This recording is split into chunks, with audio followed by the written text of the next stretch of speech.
首先感謝大家，之前1000人 subscribe 特別篇嗰條片咧，暫時反應都唔錯。如果你未睇嘅，就誠意咧邀請你去睇啦。有位朋友之前問可唔可以詳細講下曼聯，冇問題嘅，只係之前覺得未係時候做分析啫。因為咧之前曼聯中場一個人都未簽，如果我只係日日逐單傳聞都同你講一次，咁其實都係俾一堆廢話你聽啫，冇意思啦。呢啲事咧都唔需要我做啦。By the way， 未 subscribe 嘅朋友，希望你記得 subscribe。咁咧之後咧就會入嚟吹下水啦，或者表達唔同嘅意見，一齊 happy 下咯。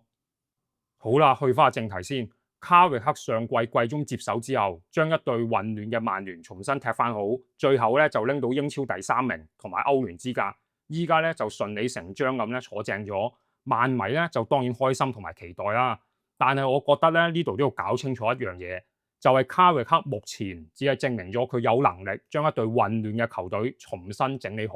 做到撥亂反正。但係佢咧其實係未證明自己可以咧成季都將曼聯踢得好、踢得穩定，甚至乎將曼聯帶翻去爭標嘅位置嘅。所以呢條片咧，我係想集中分析幾個問題。第一，點解卡域克上季可以撥亂反正？第二，曼聯依家有咩利好同埋不利因素會影響到卡域克下季嘅結局？第三 ，A 山道士同埋泰利文斯加盟咗之後，曼聯中場嘅重組依家仲差啲咩？第四，按照依家嘅人腳，曼聯下季比較合理嘅排陣應該係點？咁最後咧都會想學翻之前其他球隊嘅分析片咁樣，定義一下下一季卡域克點樣先為之成功、合格同埋失敗。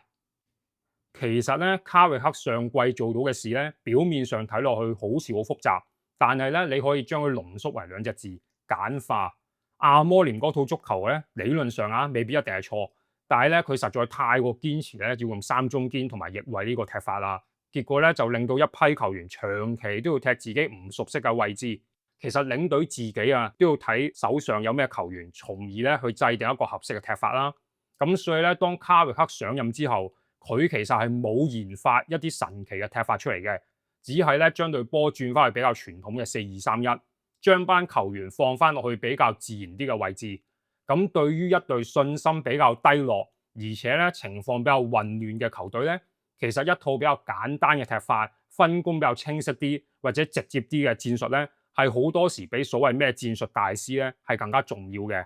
仲有咧就係卡域克其實冇強迫曼聯每一場都要用同一種嘅方式去踢或者去贏波嘅。面對實力較弱、較多時間縮後嘅球隊，我哋會見到卡域克之下嘅曼聯咧，其實係會嘗試做控球嘅。但係例如面對曼城阿仙奴同利物浦呢一啲比較強嘅球隊嘅時候咧，曼聯咧就唔會夾硬咧都要咧同對方鬥短傳嘅，亦都唔會為咗保持控球率咧好冒險咁將成隊波咧都壓到最前。咁嗰陣時咧，曼聯咧就會將自己縮翻後少少，搶到波之後咧就會直接揾班奴、麥班姆、古拿或者石斯高咧就直接啲咧向前嘅。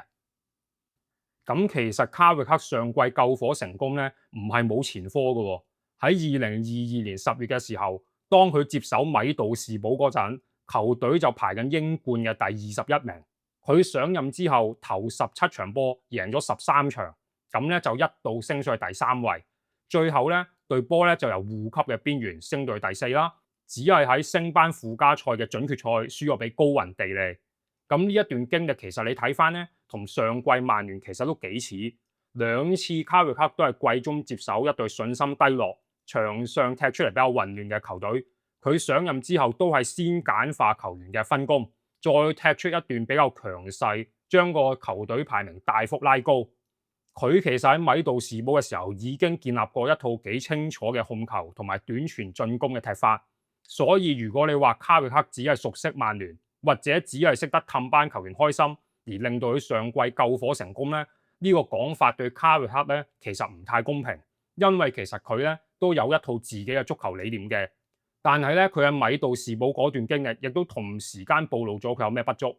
第一季咧米杜士堡就打入升班附加賽嘛，第二季咧米杜士堡就排翻第8，第3季咧就更加跌到落第10。咁最後卡域克咧都黯然離任。咁點解會咁嘅咧？如果你睇翻當時米杜士堡嘅數據同埋某啲比賽片段，你就會發現其實咧當時球隊係經常控球咧都唔少嘅，而且射門次數都唔少，進攻嘅數據咧都唔差。但係只要對手收窄團重兵喺中間，唔急住衝出嚟做逼搶咧，咁米杜士堡踢出嚟咧就會有時老鼠拉龜啦。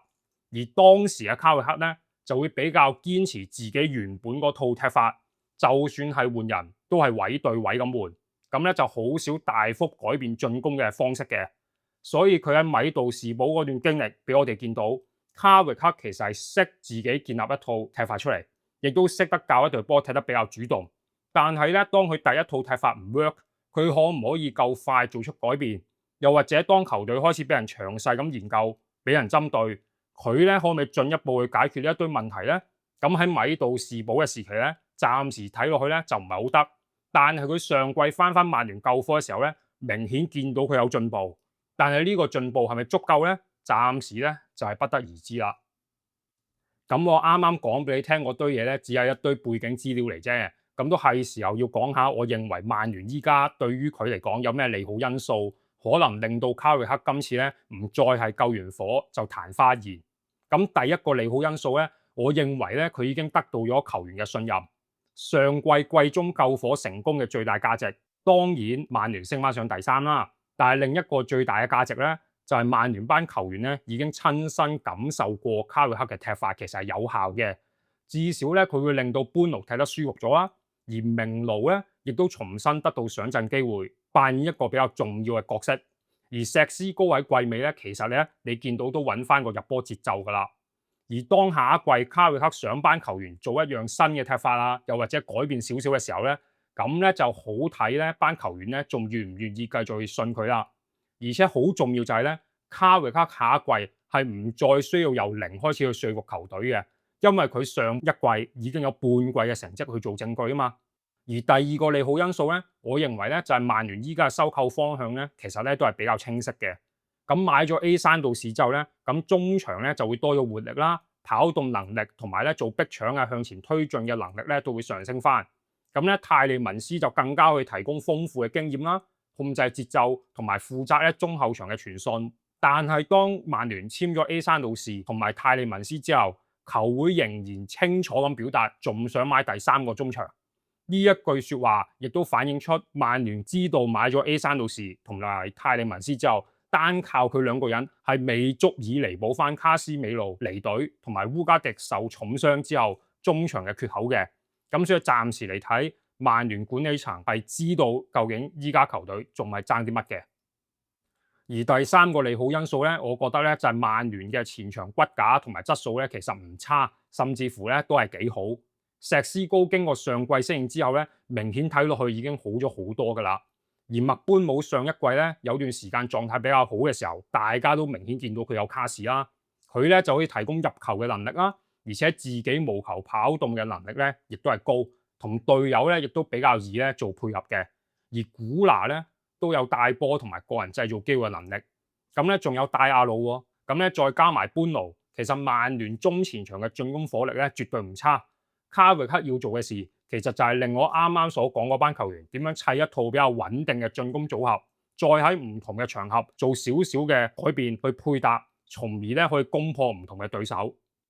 而第四個利好因素咧，呢一個咧可能咧大家咧會有少少唔同意嘅，就係卡域克咧終於有一個完整啲嘅季前準備啦。佢上季季中接手嘅時候咧，其實只可以一邊比賽啦，一邊做修補。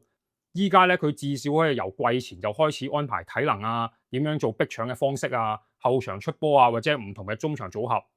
咁對於一個重視清楚分工嘅領隊嚟講咧，完整嘅季前準備咧係非常之重要。當然啦，有班球員咧因為世界盃遲咗歸隊，但係至少啊卡域克都會有時間坐低慢慢諗同計劃。咁咧呢樣嘢都非常重要㗎。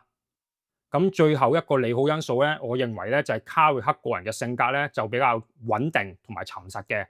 大家都知道曼聯近年嘅壓力有幾大，任何一個領隊只要一輸兩三場波，就會承受非常之大嘅壓力。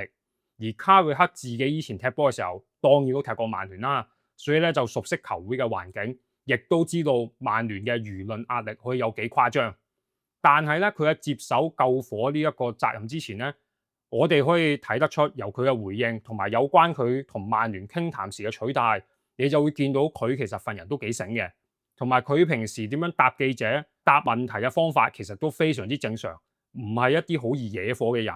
咁呢樣嘢亦都間接印證咗卡域克份人應該幾沉實，而且你睇翻佢踢波嘅時候，你都知佢係踢中場㗎。當時咧佢踢法咧其實都幾食腦嘅，所以卡域克咧就未必係行出嚟非常之有氣勢，最識咧講金句嘅領隊。但係至少睇落去，佢咧應該都唔會因為一兩場波嘅失利而自亂陣腳嘅。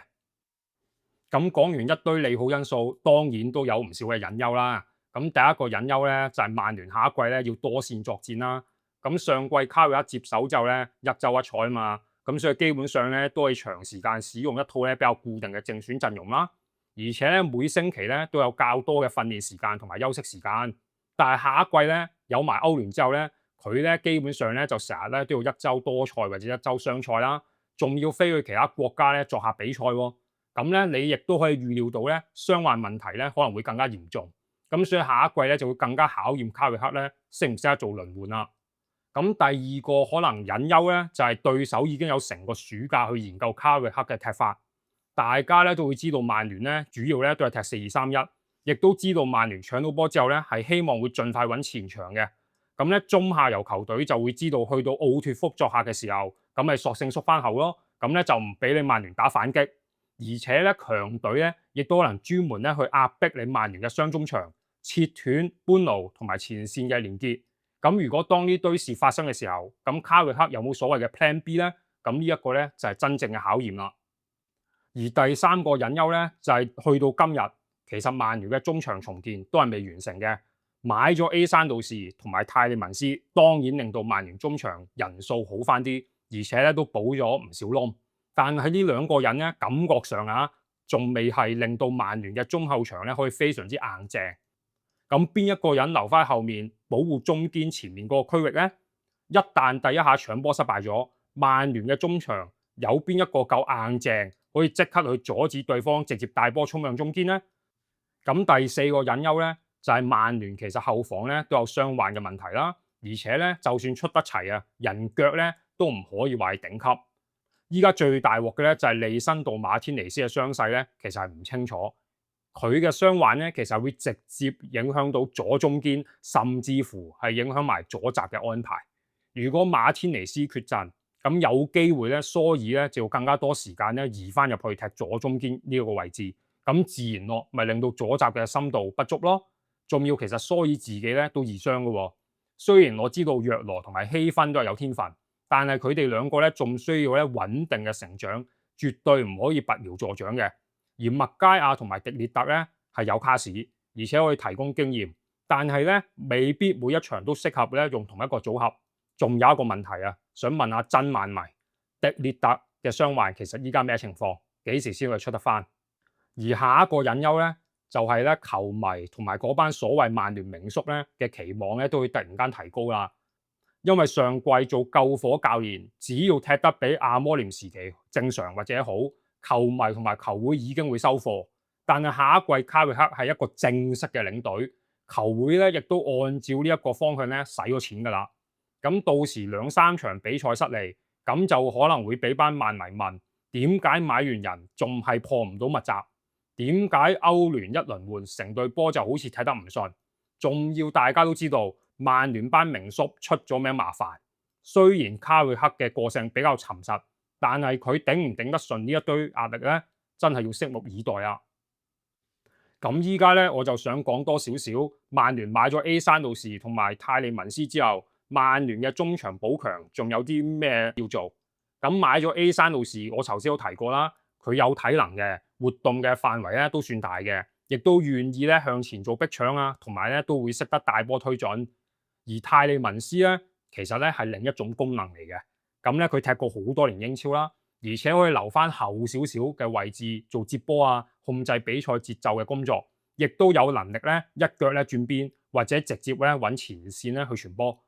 而面對縮得較厚嘅球隊咧，曼聯就未必每一次咧都係靠反擊啦。咁泰利文斯咧就會幫球隊保持耐性，亦都唔需要每一腳都急住揾般奴。冒險咧做向前傳波呢一個工作，同埋泰利文斯自己嘅遠射能力咧都非常之高，咁咧就令到曼聯咧多一個方法去打破僵局。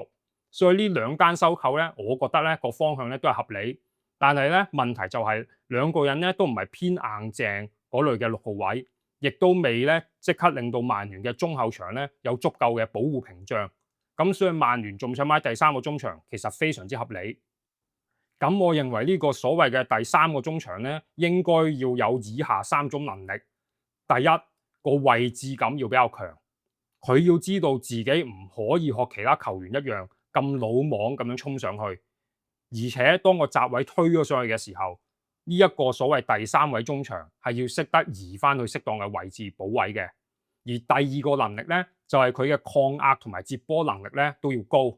兩個中堅拉闊咗，騰出更多空位幫手出波嘅時候，佢咧就要識得主動落翻後少少做接應，而唔係一俾人逼咧就將個波亂咁交出去。而第三個能力咧就係最好咧要識得咧做防守或者做攻守轉換。曼聯失波嗰陣時咧，佢未必每一次都需要立即搶翻個波，但係至少要夠硬淨同埋要夠機警，即刻去封住最危險嘅中路位置。咁咧就要逼對手將個波轉去邊線，或者咧向翻後傳。咁有呢一類球員啊，你咧 A 山道士或者泰利文斯先會更加放心向前噶嘛，或者咧更加集中咧做控制節奏嘅工作。咁喺一大堆傳聞嘅球員入面咧，曹亞文尼做1-2星期咧，睇落去咧就好似咧同皇馬續約咧已經傾得七七八八，但係依家咧有新聞傳佢咧話皇馬願意咧賣咗佢喎，所以呢個咧我真係估唔到。如果曼聯買到曹亞文尼，咁啊梗係非常之正啦。咁另一個傳聞嘅皇馬球員咧就係卡馬雲加，我自己認為咧佢其實咧係更加似一個全能中場，唔係一個純硬淨嘅6號位，或者更加準確咁講，我覺得卡馬雲加咧其實係冇一樣能力咧特別勁嘅，比較似一個4不像。當然啦，你買佢咧都有一個好處嘅，就係佢可以兼任埋左閘咯。至於咧文奴干尼咧，對抗性、跑動能力同埋帶波推進能力都高，但係我又覺得咧佢唔係夠硬淨可以咧頂住6號位嘅，而且咧佢其實咧都係比較主動咧會離開防守區域㗎，同埋冇記錯咧文奴干尼都係比較容易有肌肉同埋 hamstring 嘅問題。咁之前我都講過，亞力士史葛咧其實就唔太啱依家咧嘅曼聯嘅，因為咧佢咧就比較似一個由後向前帶波嘅8號位。咁仲有富咸嘅辛達貝治啦，呢個我講過噶啦，適合嘅而且好嘢嚟嘅。另外咧近期亦都有報道話泰拿亞當斯佢嘅機動性、搶截能力同埋防守紀律都係比較接近曼聯依家需要嘅功能，但係佢嘅傷患記錄同埋控球能力咧，似乎咧就要評估下啦。咁所以曼聯咧首先應該要決定自己真係需要邊一種人。如果卡域克真係想長期都係踢雙防中，咁可能山道士咧就會分擔大量防守工作。如果真係咁做嘅，咁所謂第三位中場就未必需要真係一個傳統嘅6號位嘅。但係如果佢真係想將 A 山道士或者泰利文斯推得更加前，做更加多做創造啊或者控制節奏嘅工作咧，咁呢個第三個中場咧就真係要更加穩定、更加有紀律，而且咧要更加硬淨啦。咁買完中場之後，我認為曼聯其他位置補強嘅優先次序會係點咧？咁我覺得咧，其實咧第2優先咧應該真係要買左閘，或者咧可以兼任埋左中堅嘅後衛。依家咧就傳過紐卡素嘅 Lewis Hall 同埋富咸嘅安東尼羅賓遜。咁咧前者就比較年輕，技術同埋向前嘅能力咧亦都係較強。仲有咧就係有 potential 可以進一步成長嘛。而安東尼羅賓遜咧就英超經驗比較豐富啦，跑動能力同埋助攻能力咧都穩定嘅，但係可能個轉會費同埋長期嘅價值咧就未必合乎英力士依家轉會嘅方針啦。而前場方面嘅補強咧，我覺得嘅優先次序咧就冇咁高，因為啱啱提到曼聯中前場嘅骨架其實唔差，同埋可以用嘅人咧其實都唔算少，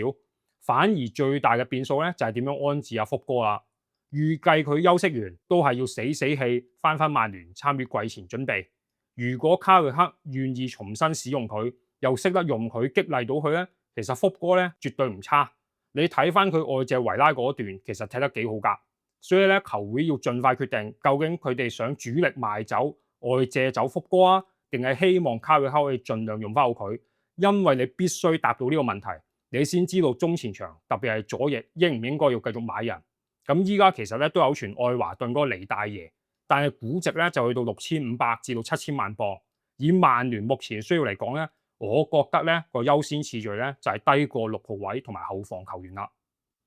咁我依家就講下，我認為曼聯下一季點樣排陣先係比較合理。咁門將咧，我覺得咧都係奧拉拿啦，因為咧就令到其他球隊咧非常之開心。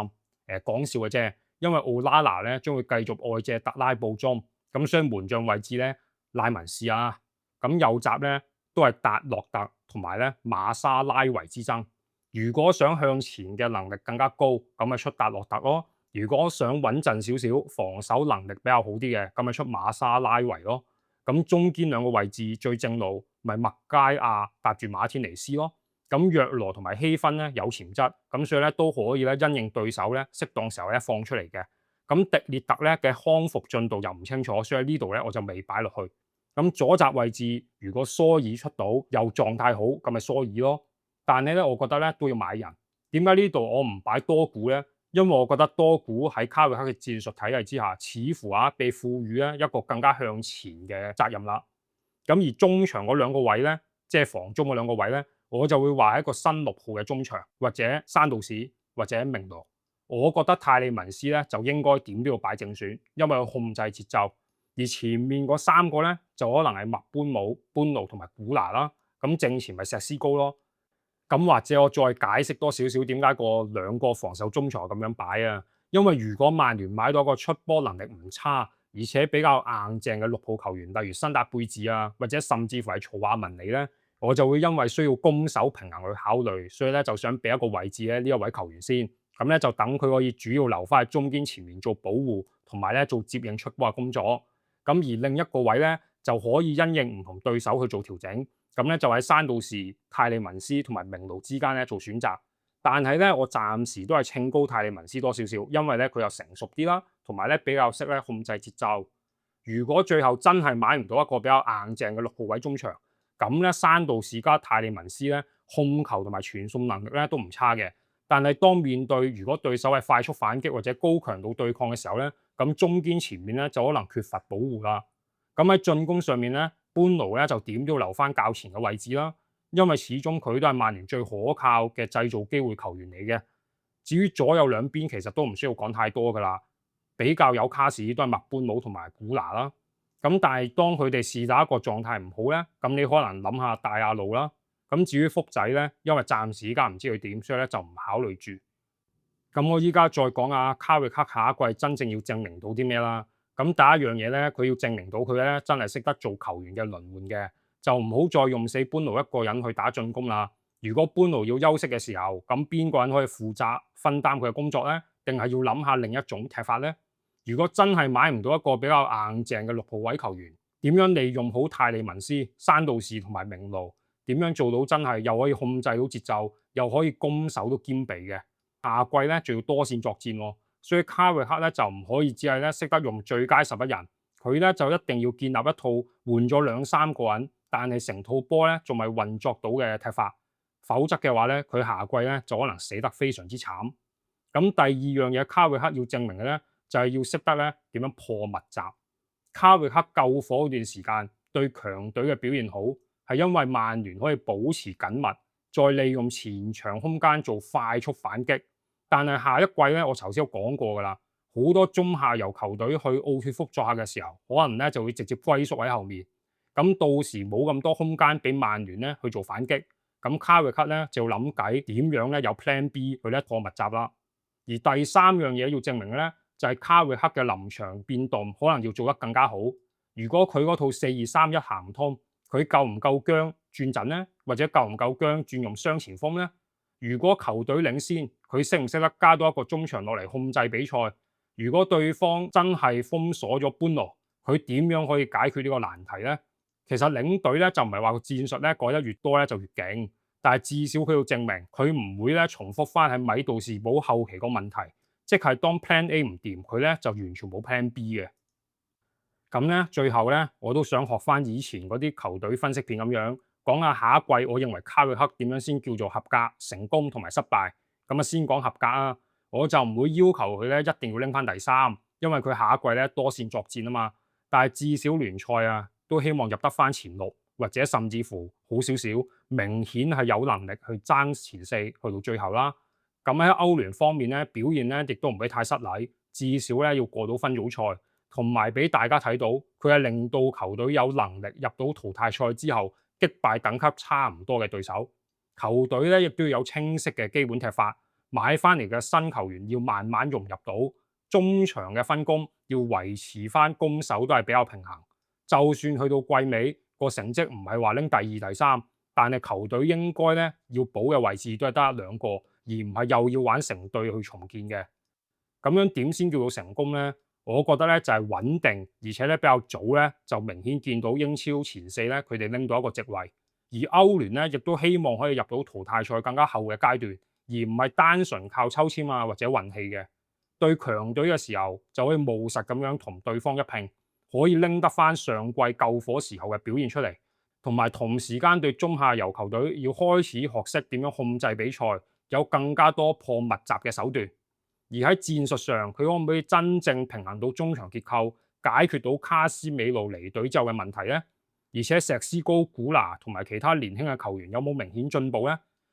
而最高級別嘅成功咧，當然就係曼聯可以留翻去爭標集團，甚至乎係挑戰英超冠軍啦。你可能覺得我有少黐線，但我又覺得唔好睇死佢哋喎，因為曼聯呢隊波咧，你越睇死佢咧，其實咧佢哋又越勁嘅喎。咁至於咩叫失敗咧，就唔係單純有冇跌出前六，就係咧如果曼聯用咗一大筆錢，但係咧下季踢出嚟成季咧都係冇一個穩定嘅踢法，一遇到逼搶就大腳亂將個波傳上去。一失波中場就亂，或者係解決唔到卡斯美路離隊之後中場嘅問題，咁咪失敗咯。同埋另一個我都認為係失敗嘅咧，就係咧卡域克咧冇所謂嘅 Plan B，重新翻佢以前喺米杜士堡後期嘅問題。咁最後俾個總結啦，曼聯今次俾卡域克坐正咧，其實咧都係非常之合理嘅。又或者咁講啊，你唔咁樣做，更加容易引起民憤啦。但係你睇翻卡域克份約咧，其實得2年嘅啫，唔長嘅。而咧 Sir Jim 對卡域克有所保留呢一點，其實係一個公開嘅秘密。好似話因為佢唔中意卡域克份人太過靜、太過低調。咁嚟到呢一點，我都終於明點解咧以前咁多人唔中意我啦。因為我做研究同埋教書嘅時候，可能都太靜。咁講翻卡域克先，佢上季嚟到嗰個時候，其實已經變得更加務實，亦都反映出佢比以前教米杜士堡嘅時候係有進步。同埋仲有一點我想講，雖然呢條片嘅主角係卡域克，但係曼聯咧就唔可以成日都將個責任掉翻俾領隊。過去嗰10幾年，曼聯嘅管理層其實自己都有好大嘅問題嘅，甚至乎成間球會嘅基建設施都比其他強隊落後咗。但係往往嗰班負責收購啊同埋長期規劃嗰班管理層咧，就好似唔太需要孭鑊嘅喎。咁所以呢條片題目入面嗰個撥亂反正，同埋留待下季定得失，就唔應該只係指卡域克，應該係成間曼聯球會都係咁啊！因為如果曼聯真係想揾翻昔日嘅光輝，就唔該由上到下都好好反省一下。暫時見到英力士入主之後，表現咧就真係好壞參半啦。雖然喺轉會上好似比以前做得好咗，佢哋喺處理坦哈格、艾摩廉，仲有喺紐卡素好辛苦掘過嚟嘅 Dan Ashworth。呢一類任命同埋炒魷上真係仲有好大嘅進步空間。至於你話嗰堆咩英力士成日計婆乸數啊、cut 福利嗰堆嘢咧，我就唔多評論啦。因為始終咧 run 一間球會咧都係個商業嚟嘅。但係大前提底下，無論你做咩都好，唔該老老實實搞翻好足球層面上嘅嘢先。因為作為一個球迷，我咧主要都係睇波嘅啫，所以我下季咧都會繼續睇住曼聯同埋卡域克咧點樣發展，佢哋係咪真係復興？我哋暫時唔需要依家急住落結論，一齊觀望下先。都係嗰句，一切留待下季先定得失。如果你中意呢一類足球分析嘅，記得 like、subscribe 同埋 share 出去啦。咁我之後咧都會盡量抽時間繼續咧整唔同嘅片嘅，就希望大家繼續支持啦。